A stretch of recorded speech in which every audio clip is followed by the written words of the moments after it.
Hi guys எல்லாத்துக்கும் happy morning. இன்றைக்கி பார்த்தீங்கன்னா புதன்கிழமைங்களா, காலையில் எங்கள் ஊரில் செம்ம கிளைமேட்டுங்க.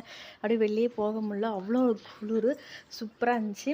ஏன்னா கார்த்திகை மாதம் இல்லையா, பனிக்காலம். பார்த்தீங்கன்னா நைட் ஃபுல்லாக இங்கே இப்படியே தூரிக்கிட்டே இருந்துச்சு. ஆனால் பார்த்தீங்கன்னா காலைல செம்மையாக குளிர்ச்சு. பார்த்தீங்கன்னா தெரியும், மணி 6:30 மணி ஆயிடுச்சுங்க. அப்போ அங்கே விடியவே இல்லை ஒழுங்காக கூட. இனிமேல் அந்த விடியும்னு நினைக்கிறேன். அப்போ போய் தம்பிக்கு ஸ்கூல் இருக்குது, சாப்பாடெல்லாம் செய்யணும். நாங்கள் குட்டி மாடி தோட்டம் பாருங்கள், சூப்பராக இருக்குது. நல்லா செம்பருத்தி பூ வெடிச்சிருக்குப்பாங்க, சூப்பராக. 2வது பூ ஃபஸ்ட்டு டைம் வெடிச்சிருச்சு. பார்க்க ரொம்ப க்யூட்டாக அழகாக இருக்குல்ல. பார்த்திங்கன்னா செடி கம்மியாக தான் இப்போ வச்சோம். நல்லா துளி விட்டு வளர்ந்து இப்போ 2 செம்பருத்தி பூ வச்சிருச்சு. இது பார்த்திங்கன்னா சங்குப்பூன்னு சொல்லுவாங்க. அந்த பர்பிள் கலரு ஒயிட் கலர்னு சொல்லிட்டு இருக்கும். இது சங்குப்பூன்னு சொல்லுவாங்க. அப்புறம் ரோஸ் செடியும் பார்த்திங்கன்னா அந்த மழை நல்லா ரோஸ் செடி நல்லா துளி விட்டு வளர்ந்து மொக்கு வச்சிருக்கு. ரொம்ப நாளாக ஆயிடுச்சு இந்த செடியில் பூ எடுத்து. அப்போ மலையாள செடியும் பார்த்திங்கன்னா சூப்பராக துளி விட்டு வந்திருக்கு. நம்ம செடியும் வாழ்த்துட்டு சூப்பராக எல்லாமே வளர்ந்துருக்கு.